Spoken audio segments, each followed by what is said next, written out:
18 horas. Notícias de Manaus, Amazonas, Brasil e do mundo. Agora na Mix. 6 horas 2 minutos em Manaus, chegando o programa 18 horas até as 7 da noite. Vamos juntos aqui no melhor Mix do Brasil. Eu, você e ela, Karime Leão. Fala, Carlão. Boa Karime. noite. Muito boa noite pra você, sintonizado aqui com a gente em 100,7. Já começo agradecendo a sua companhia, a sua audiência. Boa. Estamos juntos a partir de agora até as 7 da noite, aqui no 18 horas. E é claro, solicitando que você participe conosco do programa 18 horas. Nosso WhatsApp é o 994887592. Fique à vontade e participe. E manda a sua opinião, o seu áudio. A gente quer saber o que você pensa a respeito dos assuntos que a gente aborda aqui no programa. Manda também a sua sugestão de assunto. Vale também a sua participação para você que nos acompanha ao vivo pela live do YouTube. Manda a sua mensagem de texto.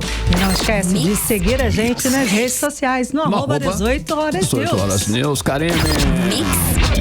Vamos direto para o trânsito em Manaus, Karime Leão, com ele. André Meirelles, vamos saber por onde anda André Meirelles, ele que está aí com as informações desse trânsito. Agora 6 horas e 3 minutos. Boa noite, André. Trânsito. Muito boa noite pra você, Karime. Boa noite, Carlão. Boa noite aos ouvintes ligados aqui na 100.7. Trânsito, a gente tem informações pela Avenida André Araújo, no sentido centro-bairro, volta pra casa.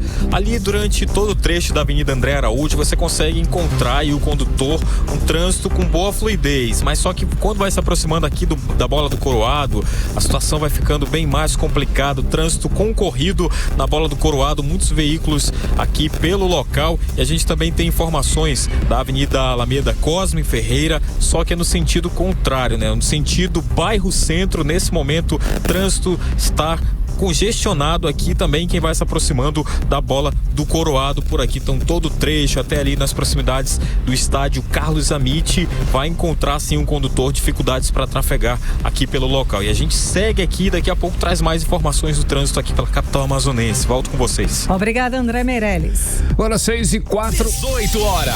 Conferindo agora os destaques do programa 18 horas de hoje. Presidente americano assinou hoje o decreto do tarifaço de 50% sobre os produtos importados do Brasil.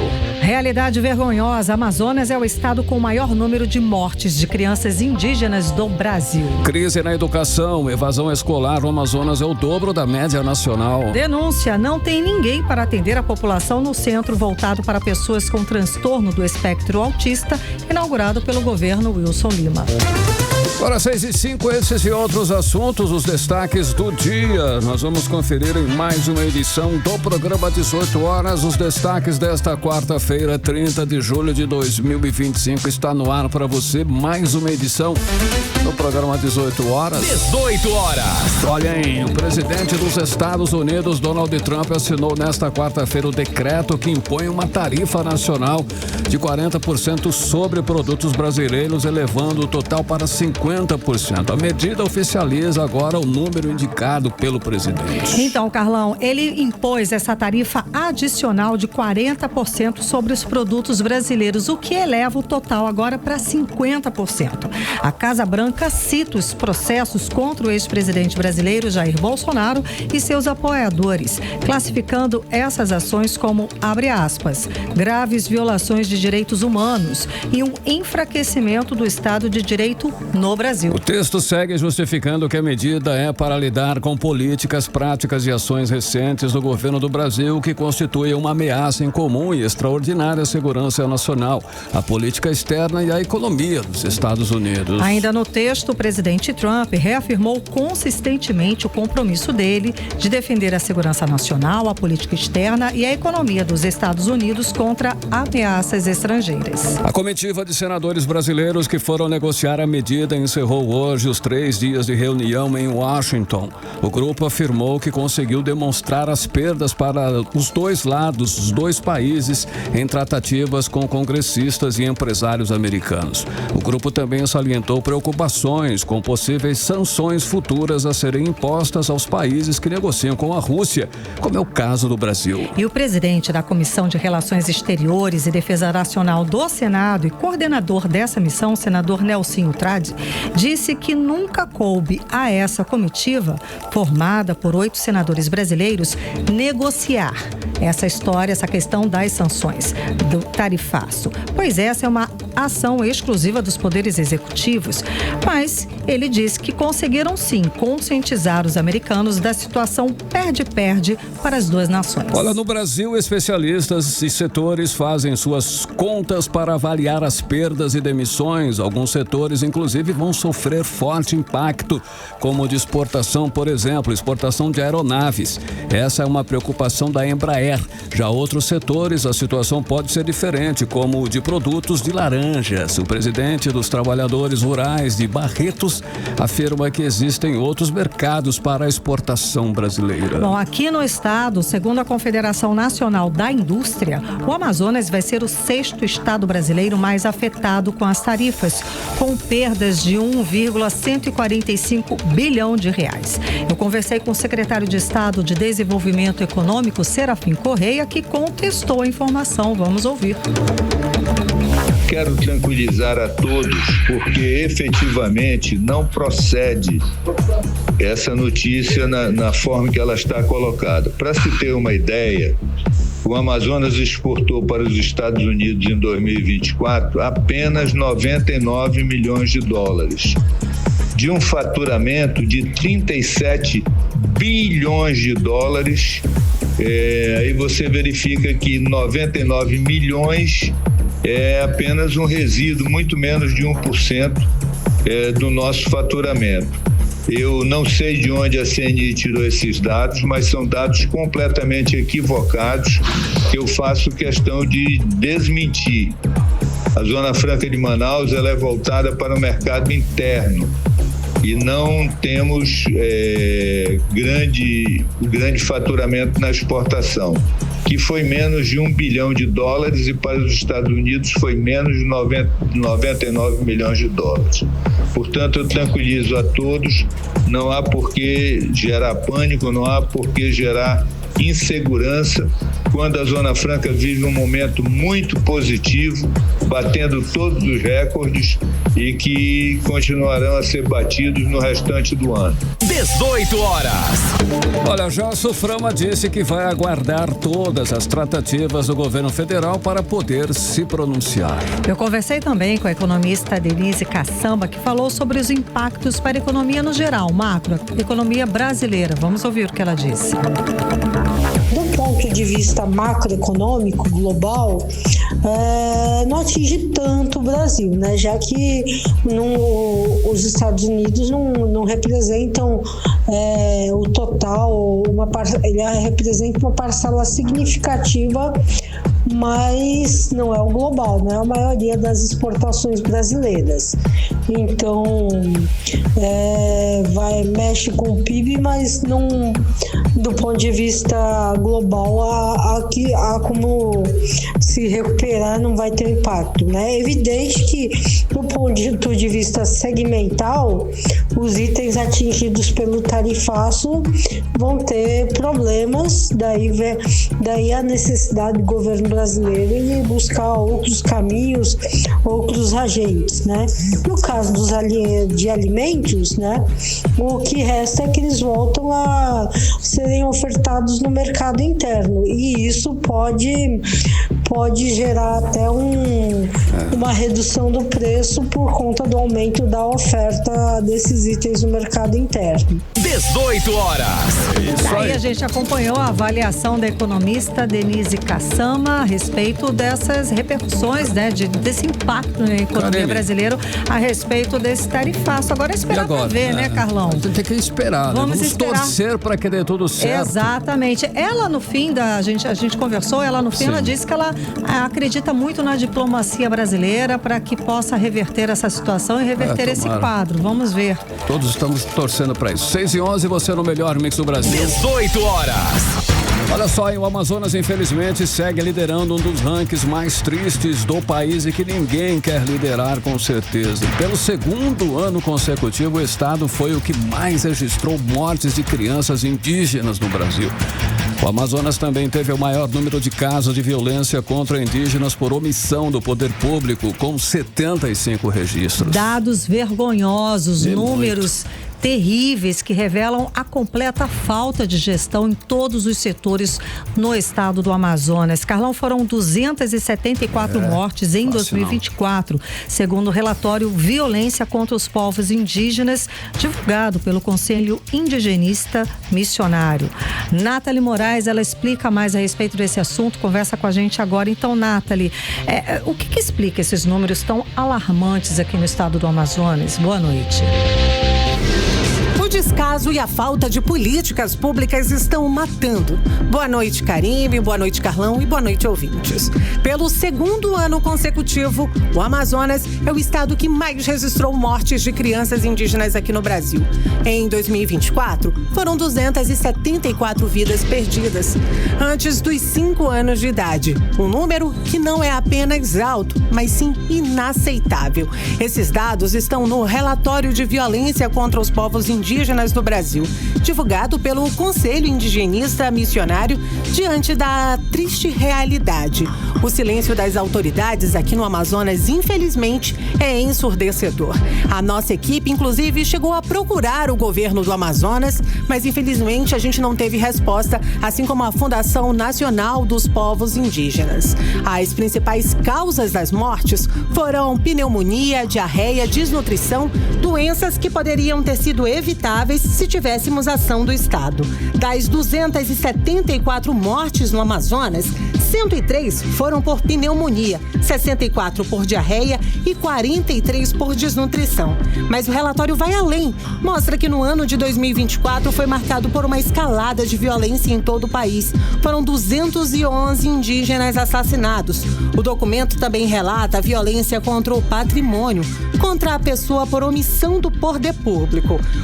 Foram registrados 154 conflitos relativos a direitos territoriais em 114 terras indígenas e 230 casos de invasão, exploração ilegal e danos às terras indígenas. Durante o lançamento do relatório, o cacique Felipe Mura, da terra indígena Lago do Soares, no município de Urucurituba, do interior aqui do Amazonas, relatou os impactos causados pela chegada das empresas de potássio no Brasil que planejam explorar o minério em terras indígenas. O fato de não ser demarcado fala que não é território indígena e por isso aconteceria a mineração. E então desde 2009 a gente vem sofrendo essas ameaças ao nosso território, ao nosso corpo, porque a conexão que a gente tem com a terra é tão forte que acaba atingindo o nosso corpo também, mas não somente do povo que mora ali, porque Altazes, a maior parte é área de base, e Soares tem acesso ao Rio Madeira, ao Rio Amazonas, ao Rio Altaz-Açu, que vai atingir Manaus, que vai atingir outros cantos também. O cardeal Dom Leonardo Steiner, arcebispo de Manaus, também se manifestou. Ele disse que o relatório é a expressão de uma igreja que escolhe estar ao lado dos povos pobres e que, ao dar visibilidade aos dados, mostra o lento extermínio dos povos indígenas. O relatório é a oportunidade de nós visibilizarmos o lento extermínio dos povos indígenas. Extermínio, digo, não tanto em termos de número de pessoas, mas de culturas, de línguas, da presença dos primeiros habitantes. E esse processo ele tem uma continuidade até os nossos dias. Não que os povos indígenas não lutassem. E a luta hoje continua com os nossos povos indígenas. Que esse relatório nos ajude e que nós, como CIMI, possamos continuar assim, para que os nossos irmãos indígenas, os povos originários, tenham seus direitos respeitados, os direitos constitucionais respeitados. No ano passado, o Brasil registrou 208 casos de suicídios entre os indígenas. O Amazonas, mais uma vez, infelizmente, lidera. Foram 75 casos. São vidas que estão sendo apagadas pela negligência. Enquanto o governo se cala, eu volto aos estúdios com vocês. Que feio, hein? Carlão. Terrível estatísticas, números vergonhosos, que só revelam a completa falta de compromisso da gestão do estado do Amazonas com os povos indígenas também. bem. Doenças básicas. Exato. Doenças, bom, enfim, 6h16, você no melhor Mix do Brasil. 8 horas. Olha só, e por falar em violência contra povos indígenas, o povo Cocama se revolta com o prefeito de Santo Antônio do Içá por defender acusados de estupro contra indígena dentro da cadeia do estado durante 9 meses. Ao caso que nós estamos falando, repercussão nacional, a gente está acompanhando de perto a acusação, né, da indígena Cocama, que ficou 9 meses sendo violentada e abusada sexualmente por agentes do governo do estado, por agentes que deveriam fazer justamente o contrário, né? Lutar e preservar a vida e a dignidade dessa mulher. Bom, agora, Carlão, depois dessa fala do prefeito, organizações da etnia lançaram um manifesto e entraram com representação no Ministério Público, pedindo mais rigor e independência nas investigações, inclusive com acompanhamento de entidades indígenas. A repórter Odineia Araújo está acompanhando o caso, traz mais detalhes pra gente. Então, Odineia, as lideranças Cocama também pedem indenização de R$1 milhão e não de R$50 mil, como propôs o governo do Amazonas, não é isso? Exatamente. E a cobrança dessa indenização de R$1 milhão, defendida em uma nota conjunta de repúdio, é assinada por 3 organizações. A Organização Geral dos Caciques das Comunidades Indígenas do Povo Cocama, Federação Indígena do Povo Cucamiê-Cucamiria, do Brasil, Peru e Colômbia, e o Movimento Social do Patriarcado Cascado Geral do Povo Indígena Cocama do Brasil. Essas entidades ressaltam que houve grave negligência e abuso por parte do Estado quanto aos crimes cometidos contra a indígena LMS, de 29 anos, pertencente à etnia Cocama, que por 9 meses e 17 dias sofreu estupros, inclusive coletivo, e enquanto amamentava seu bebê recém-nascido. E tudo isso por parte de policiais e dentro da cadeia de Santo Antônio do Içá.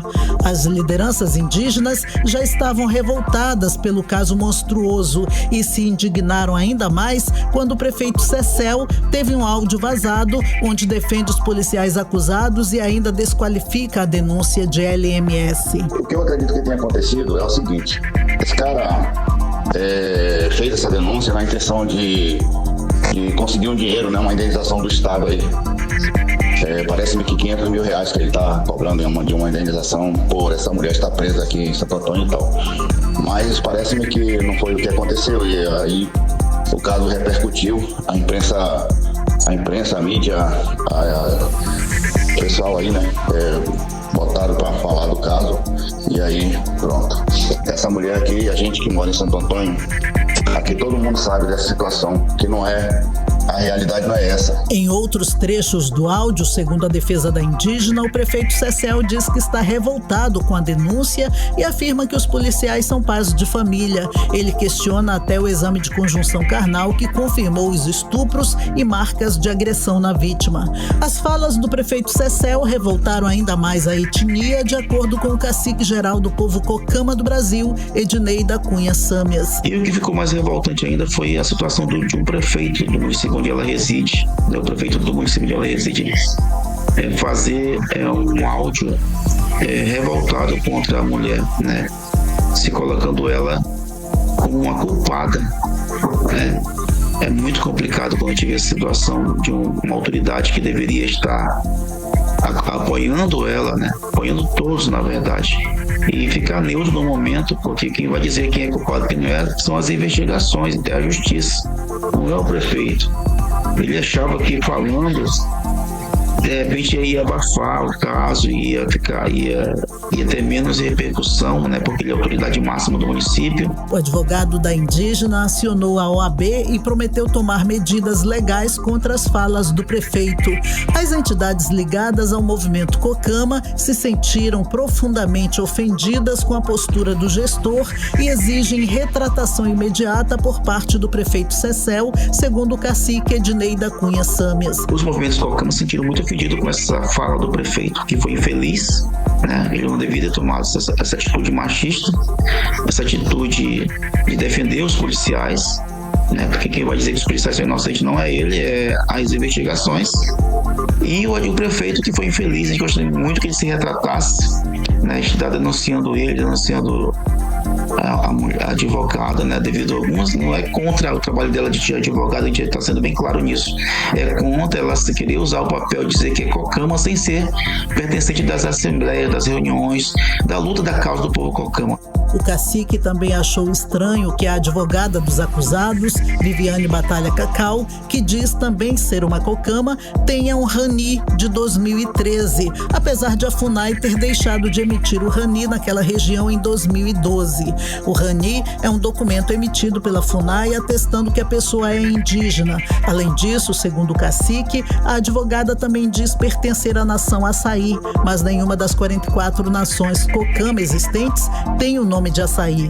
Até o fechamento da reportagem, nem a advogada e nem o prefeito de Santo Antônio do Içá, Cecel, se pronunciaram sobre as falas do representante geral do povo cocama no Brasil. Volto com vocês. Legal, Otine Araújo, agora 6 horas e 22 minutos, você no melhor Mix do Brasil. 18 horas.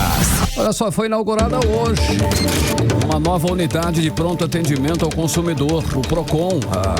Fica no centro da cidade, Karime, na Galeria Espírito Santo, a loja. Pertinho pra todo mundo ir lá, né, Carlão? Boa. Bom, o repórter André Meirelles esteve por lá, tem mais detalhes pra gente a respeito dessa nova unidade. Boa noite, André. Muito boa noite. Olha, a nova unidade do Procon Manaus já começou a funcionar na Galeria Espírito Santo, no centro.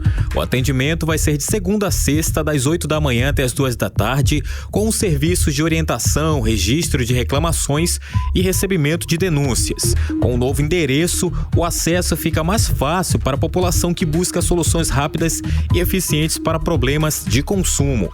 A promessa de comodidade, agilidade e, claro, respeito aos direitos do cidadão. O vice-prefeito Renato Júnior esteve no local, destacou a importância de levar o Procon para mais perto das pessoas.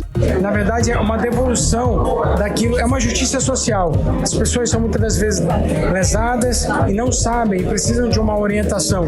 E aqui, ao abrir um novo ponto de atendimento, a gestão do prefeito Davi marca um gol, descentraliza um pouco do atendimento, que antes estava apenas no Shopping Felipe Dal, e agora está, além do Shopping Felipe Dal, de 8 às 14, está aqui também dentro da Galeria Espírito Santo, trazendo com isso mais fluxo para dentro da galeria, atendimento às pessoas que mais precisam, dando mais um passo aí na devolução da defesa do consumidor e trazendo fluxo para dentro da galeria, que gera mais emprego e renda para aqueles que vendem aqui dentro. A presidente do Procon Manaus, Onilda Abreu, disse que a unidade está preparada para atender até 200 pessoas por dia, ajudando a cumprir a meta de ampliar o atendimento à população. Você tem um serviço de internet, você tem um serviço de água, energia, você comprou um produto, está com defeito, você não conseguiu resolver junto à concessionária, junto ao fornecedor do serviço, o Procon está aí para isso. Não só para resolver os seus problemas de consumo, na relação de consumo, mas orientações dos seus direitos básicos do consumidor, informar dos seus direitos e também das suas obrigações. E para fazer reclamação ou tirar dúvidas, o consumidor precisa levar documentos originais e cópias do RG, CNH, o CPF, comprovante de residência e tudo que tiver relação com um produto ou serviço que motiva aí a queixa. Okay. Volto com vocês. Tá ótimo, André Meirelles. Obrigada pelas informações. 18 horas. Agora são 6 horas e 25 minutos em Manaus. Você no 18 horas em as informações do dia. Até às 7 da noite. Participe conosco, 994887592. E as nossas redes sociais, @18horas News. Mix. Política. Chegou a hora de falar sobre política. Kennethson Paz com a gente. Então, Kennethson, vamos direto ao ponto. Uma nova pesquisa revela que Wilson Lima seria derrotado se a eleição para o Senado fosse hoje. Já o senador Eduardo Braga aparece como favorito para a reeleição. É isso mesmo? O que traz mais de informação essa pesquisa? Se fosse amanhã também. Oi, se fosse amanhã também, né, Carlão? É isso mesmo. Muito boa noite, Karime e Carlão, a todos que acompanham a gente aqui no 18 horas da Mix. Essa nova nova pesquisa, ela começa a mexer ali no tabuleiro político, nesse jogo, nesse xadrez da política amazonense e já começa a mostrar algumas coisas. Para uns é bom manter a estratégia que está sendo colocada nesse momento porque está dando certo. E para outros vão obrigar eles a tomarem outras estratégias e avaliarem ali os movimentos que eles podem fazer daqui para frente. A gente já tem esses números. Para você que nos acompanha pelo YouTube, a gente vai agora colocar a imagem 1, ela que mostra exatamente esse cenário. A gente tem a visualização do senador Eduardo Braga, que ele está na frente desse cenário para 2026, para reeleição. Ele aparece ali com a grande maioria da intenção de votos, né, 29,1%. O senador, ele mostra ali que depois desse legado ele tem essa preferência, principalmente na capital, como também no interior do estado do Amazonas. Quem também aparece em um jogo muito interessante é o capitão Alberto Neto, que aparece com 21,8% e se consolida ali com um nome competitivo para levar essa outra cadeira para o Senado. Já em relação ao o governador do estado do Amazonas, Wilson Lima, ele aparece apenas na terceira colocação com 17,2%. Agora, um detalhe também que é muito interessante, a gente vai para a imagem 2, você que nos acompanha no YouTube também vai ter acesso a essa imagem, mas você que está aqui na rádio, eu vou falando para você tudo que está acontecendo nessa pesquisa. E o fato é, galera, que existem dois cenários, tanto capital como também no interior do estado. O Eduardo Braga, ele lidera nesses dois sentidos. Só que existe um detalhe muito interessante a respeito sobre o governador Wilson Lima, que ele tem esse interesse de conseguir essa vaga, só que na capital, Carlão, você pode visualizar que ele está com 9,7%, bem atrás dos principais opositores que são ali Marcos Rota, o Plínio Valério, o Marcelo Ramos. Então ele está bem atrás, tendo uma leve diferença, uma vantagem ali no interior do estado do Amazonas, mas no geral, se as eleições fossem hoje, o Eduardo levaria com certeza. Levaria fácil, né? E quem, olha só, a prisão de Carla Zambelli em Roma teve um fator importante, que foi a atuação do delegado da Polícia Federal, Humberto Ramos. Ele trabalha na Embaixada do Brasil lá na Itália. Como foi a participação dele nessa operação aí? Que tipo de articulação foi feita por lá? Então, Carlão, olha só, uma grande novidade a respeito desse caso. Esse delegado, ele é um delegado amazonense, ele foi de fato protagonista desta operação que ganhou grandes repercussões, não apenas nacional aqui, mas também internacional, porque existe ali uma deputada que estava tentando passar esse período longe do Brasil devido ao processo que ela estava ali correndo no Supremo Tribunal Federal.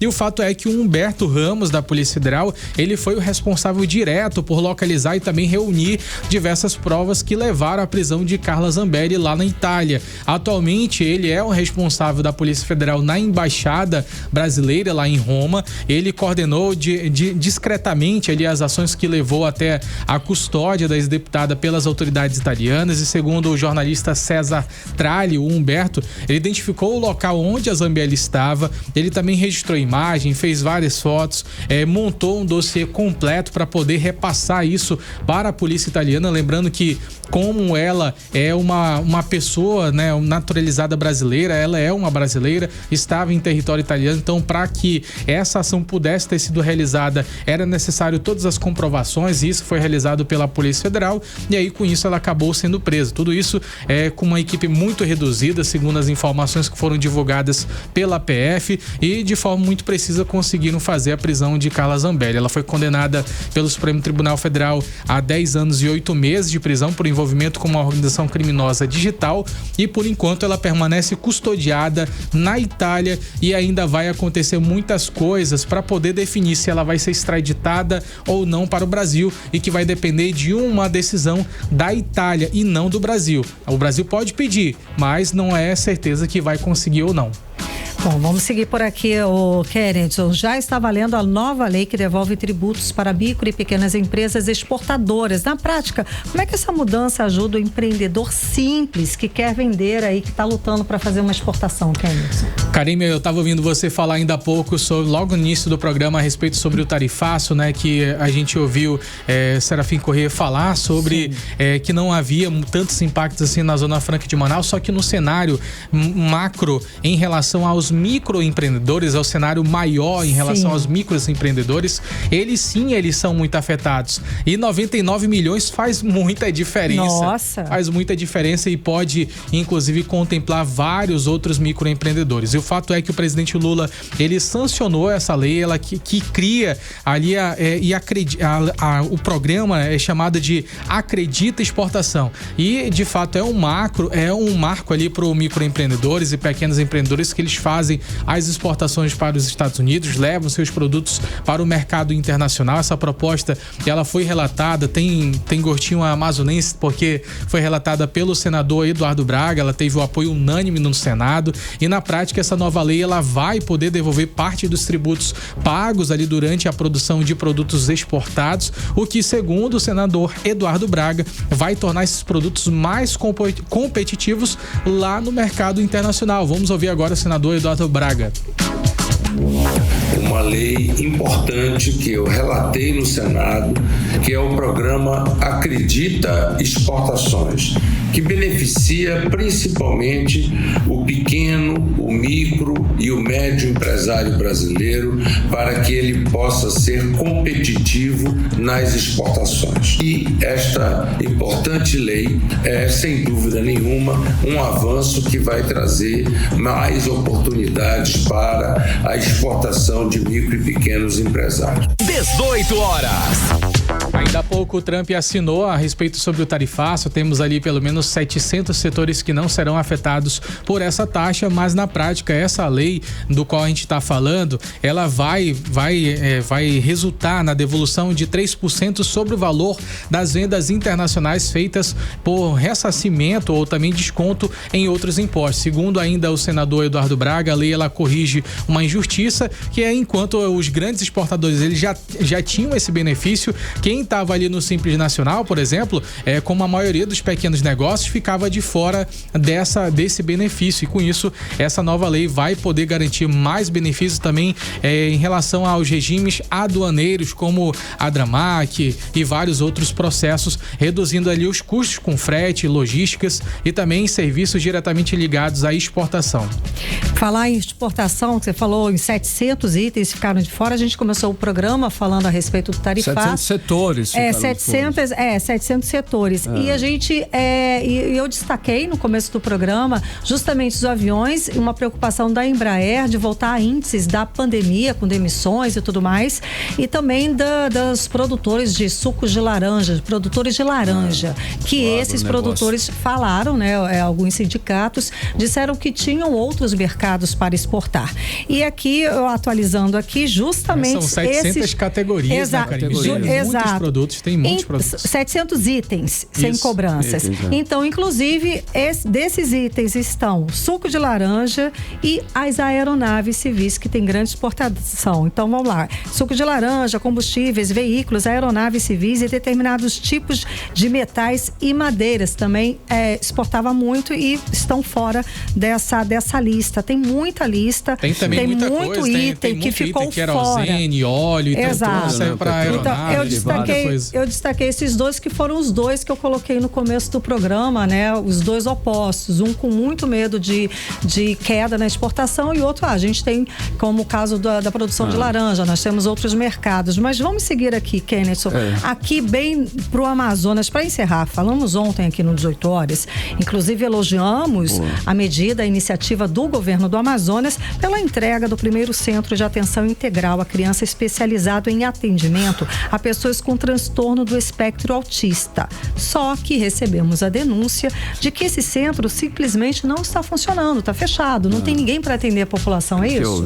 Exatamente, Karine e Carlão, é um representante, né, que ele faz parte do líder do movimento Saúde para Todos, o Denício Vilar. Ele foi até essa clínica, visualizou ali a parte estrutural, estava muito bonita de fato, realmente é um local que a gente até chegou a anunciar aqui que vai beneficiar beneficiar principalmente as famílias que têm crianças atípicas. No entanto, o que ele mencionou, que ele fez até um vídeo, divulgou nas redes sociais, é que ao invés de ter um atendimento humanizado ali, como narrava nas propagandas feitas pelo governo do estado do Amazonas, que é uma população que precisa exatamente, de todo um e foi feita uma grande promessa com atendimento facilitado, com atendimento especializado. De fato, esses são pontos que deveriam ser bastante positivos, só que, segundo as informações do Denilson Vilar, que comprovaram na prática, o agendamento lá, o atendimento para as pessoas não é bem assim.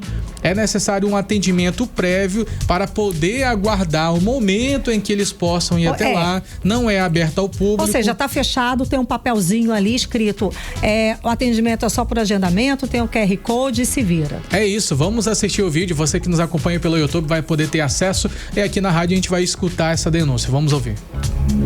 A gente está aqui na frente do Kaique Teia, do governador Wilson Lima, que a publicidade foi boa, mas olha aqui a forma de atendimento.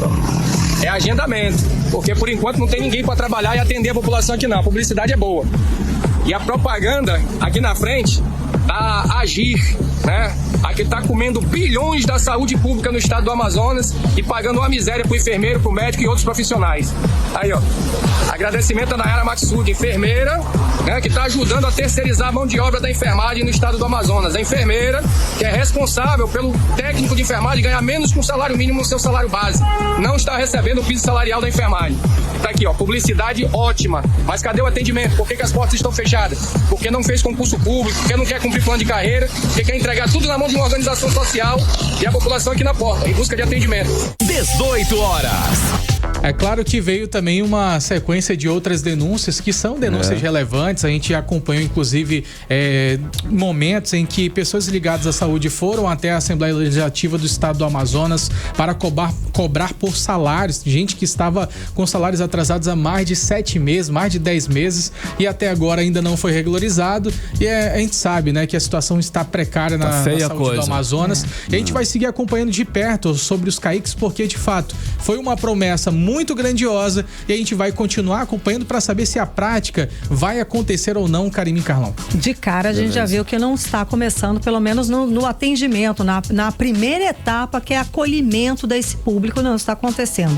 Muito obrigada pelas informações, pela apuração, Kennedson Paz. Valeu, Ken. 6h38 em Manaus. 18 horas.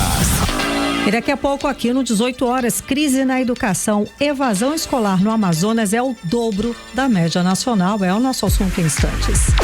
Mix. Agora, quando são 6h38, Karime, vamos dar um giro aí, vamos saber como andam aí as principais vias, ou como não andam, né? Verdade. Vamos chamar novamente o repórter André Meirelles, que está nas ruas da cidade com o carro do 18 horas. Boa noite, André. Trânsito.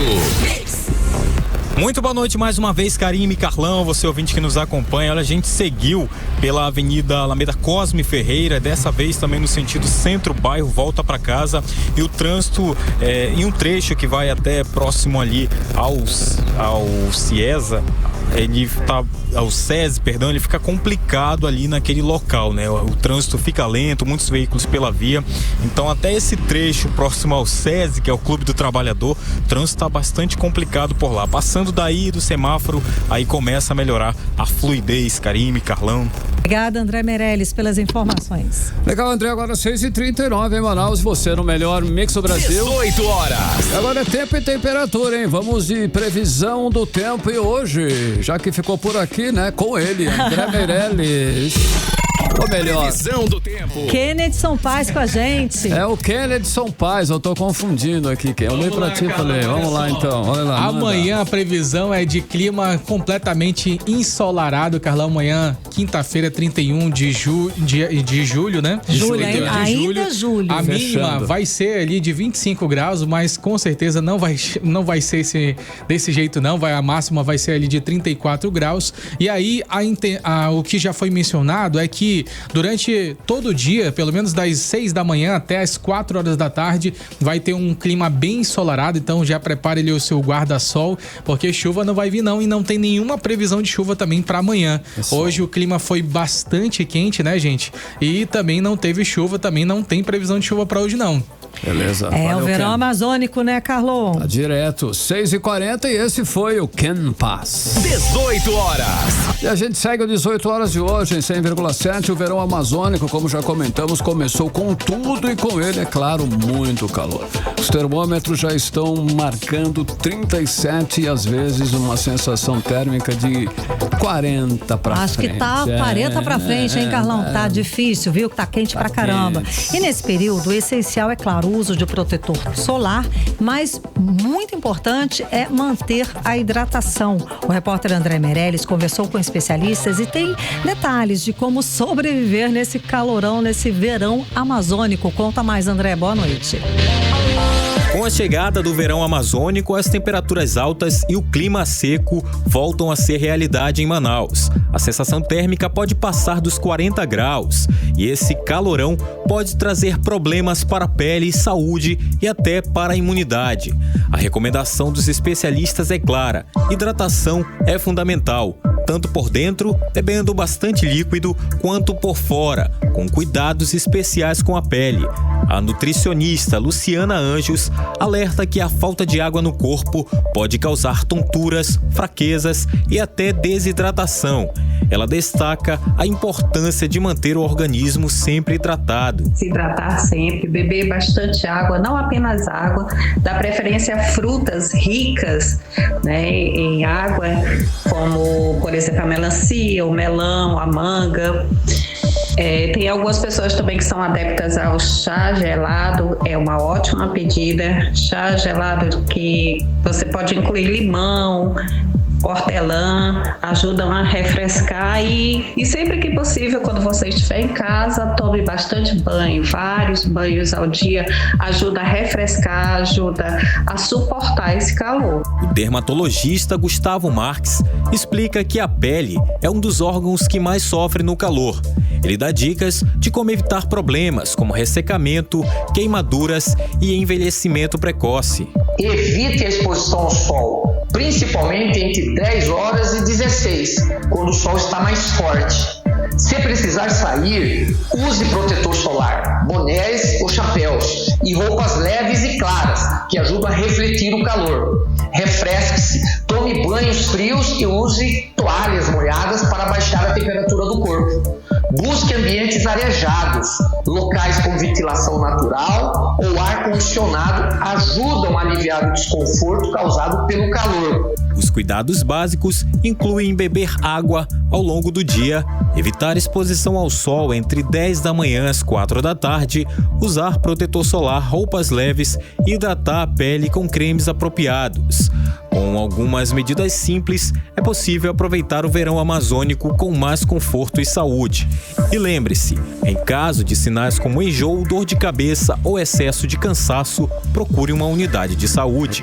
André Meirelles para o 18 horas. Exato, André, porque a gente pode desidratar muito rápido, né, Carlão? E atenção especial para crianças e idosos.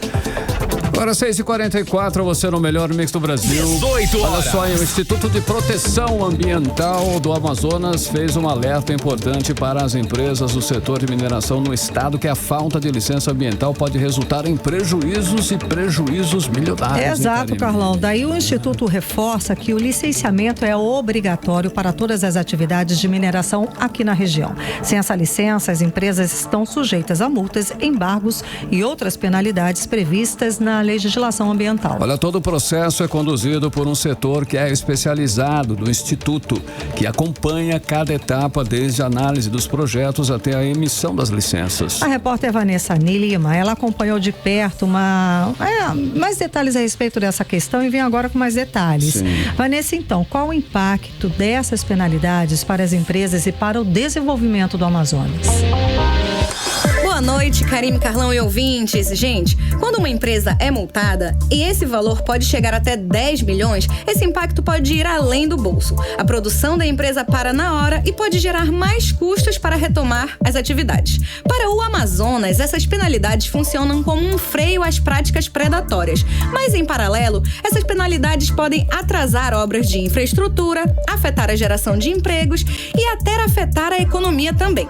Então, o Instituto de Proteção Tribunal Ambiental do Amazonas já acendeu o alerta. Mineradoras que desrespeitam as regras de licenciamento podem enfrentar todos esses prejuízos. Quem conduz esses processos é a Gerência de Recursos Minerais do IPAAM, desde o comecinho do projeto até a assinatura das licenças. A jornada é dividida em 3 momentos. A licença prévia, que é a autorização do estudo de viabilidade, a licença de instalação, que libera o início das obras, e, finalmente, a licença de operação, que permite o começo da extração. O analista ambiental responsável pela Gerência de Recursos Minerais do IPAAM, José Rebelo, comenta sobre a importância do licenciamento ambiental. O IPAAM orienta os empreendedores da área de mineração sobre a necessidade de licenciamento ambiental para desenvolver suas atividades no estado com regularidade. Os documentos necessários estão disponíveis na página do IPAAM e podem ser apresentados na sede do órgão. Informamos que toda atividade de exploração mineral é classificada com potencial poluidor degradador grande.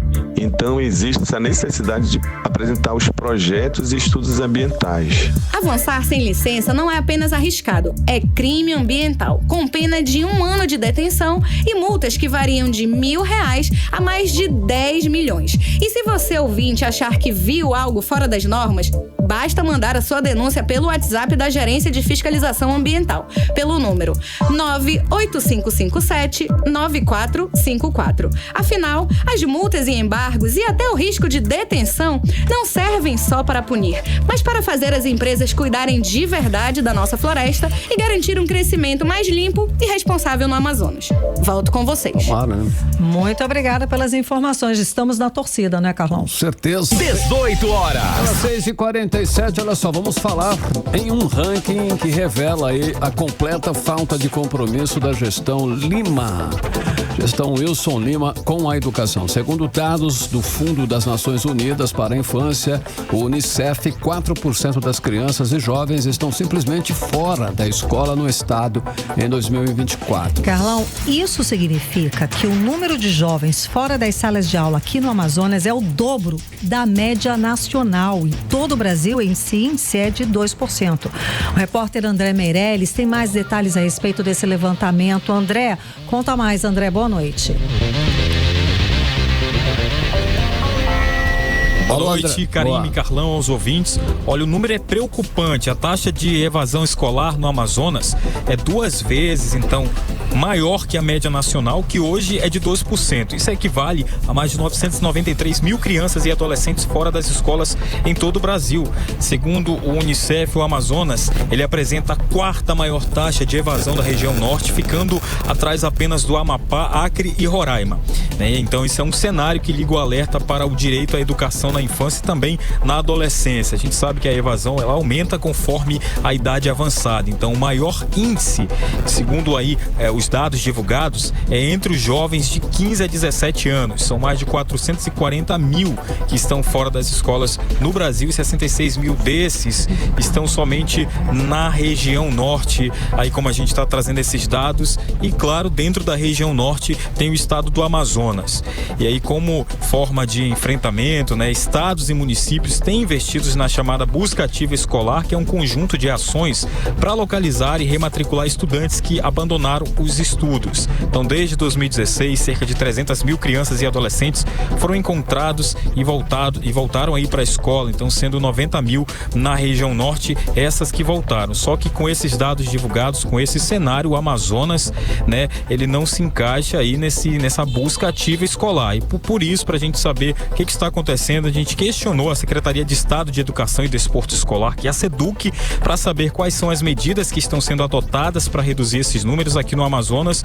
E a gente, claro, está aguardando a resposta. Karime, Carlão. E seguimos aguardando a resposta, certo, André Meirelles, para mais esse dado vergonhoso sobre a educação das crianças aqui no estado do Amazonas. Muito obrigada pelas informações, André Meirelles. Agora 6h50, você no melhor mix do Brasil. 18 horas. Karime, ouvintes, vamos falar de cultura agora. Bora. Que cultura é bom, interessante e nós precisamos. Depois do Festival Folclórico de Parintins, o Amazonas se prepara para viver as emoções do segundo festival mais atrativo do estado, que é bacana demais, que é o Festival de Ciranda de Manacapuru, que é uma festa realmente linda. Deve ser linda, eu não assisti. O lançamento Já fui oficial várias vezes. acontece no fim de agosto, foi nessa quarta-feira. Vamos aos detalhes com Odilé Araújo. Odilé, então, de quanto será o investimento do estado nesse evento, nesse ano? Odilé, boa noite.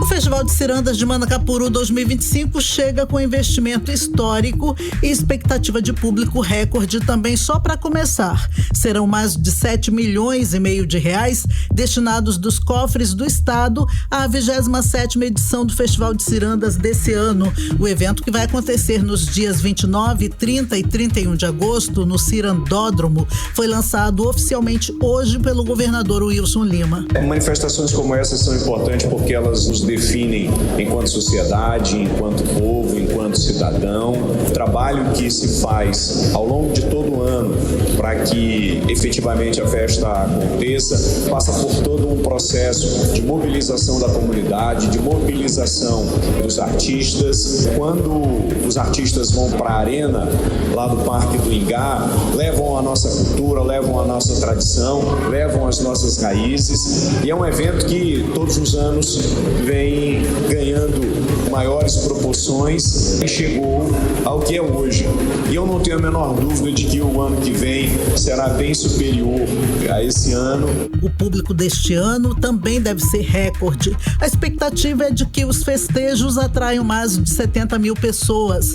Também é aguardada uma movimentação econômica de mais de 5 milhões de reais na economia de Manacapuru, além de mais de 1.000 empregos gerados, incluindo costureiras, músicos, churrasqueiros, taxistas, mototaxistas e artesãos, entre outras atividades.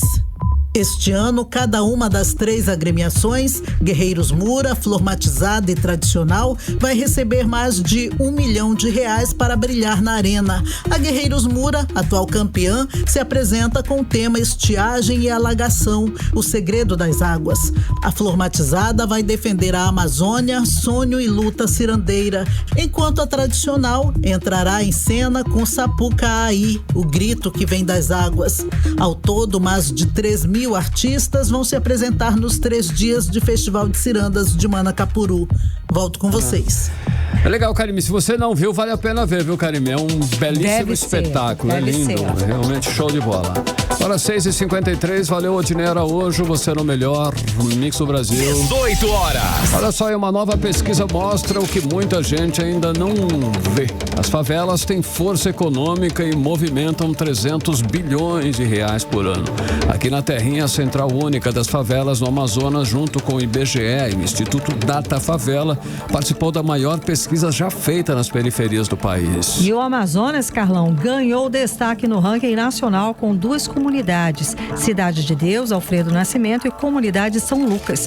A repórter Vanessa Lima está acompanhando o assunto e traz mais detalhes pra gente. Boa noite mais uma vez, Vanessa. Então, quais foram os destaques dessa pesquisa aqui no estado do Amazonas?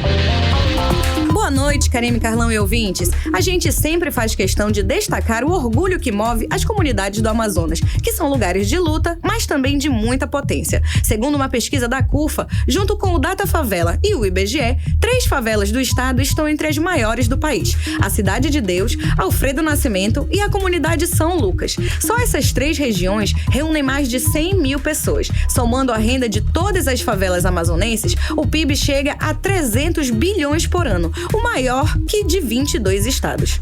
Esse dado mostra que as comunidades movimentam a economia, geram consumo e um exemplo claro é que as pessoas não saem de lá para fazer compras. 77% dos entrevistados pretendem comprar roupas nos próximos 6 meses, o que dá cerca de 8,6 milhões de pessoas. Também há destaque no setor da construção. 59% querem adquirir materiais e os eletrodomésticos lideram o interesse com 61%. O presidente da CUFA, Alexei Ribeiro, comenta sobre esses dados positivos.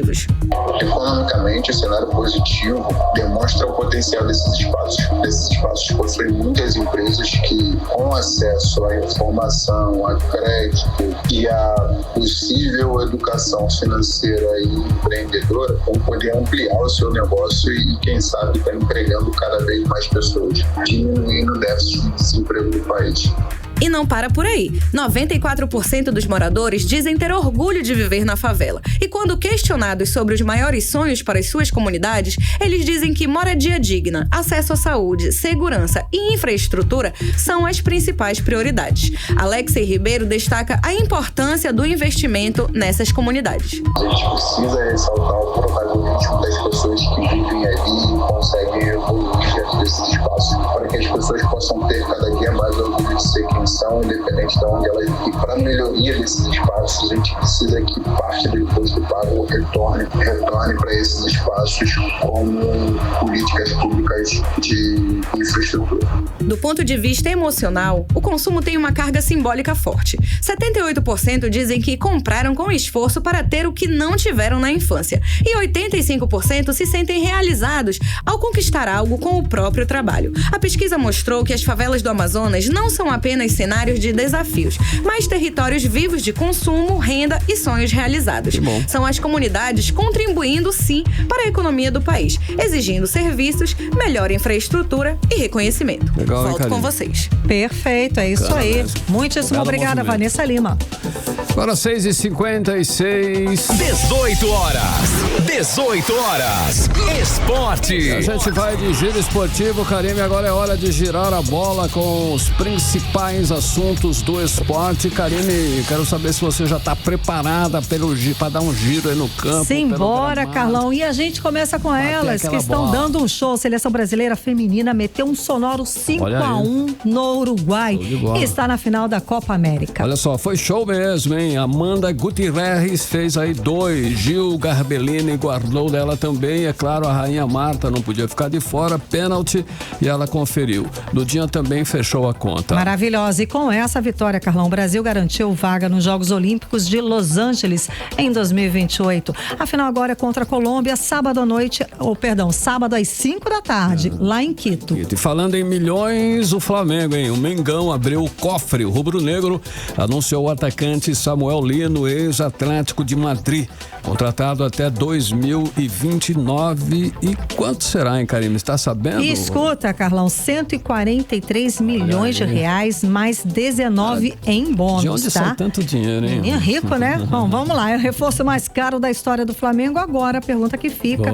vai valer esse investimento todo? Esperar pra ver, né, Karime? Agora, mudando de assunto, mudando de estádio, o Grêmio está de volta às vitórias, depois de 5 jogos sem ganhar.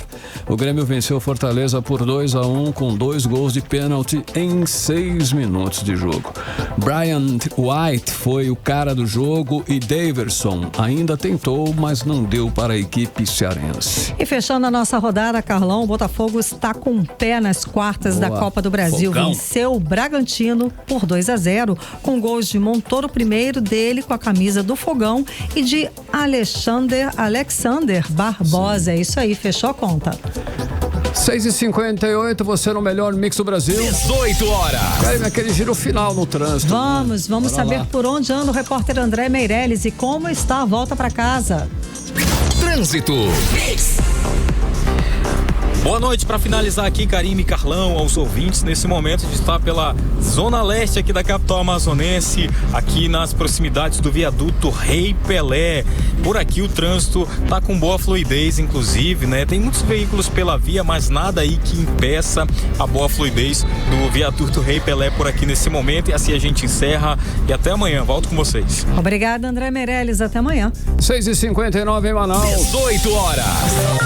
E seguimos direto para o editorial 18 horas. Editorial 18 horas.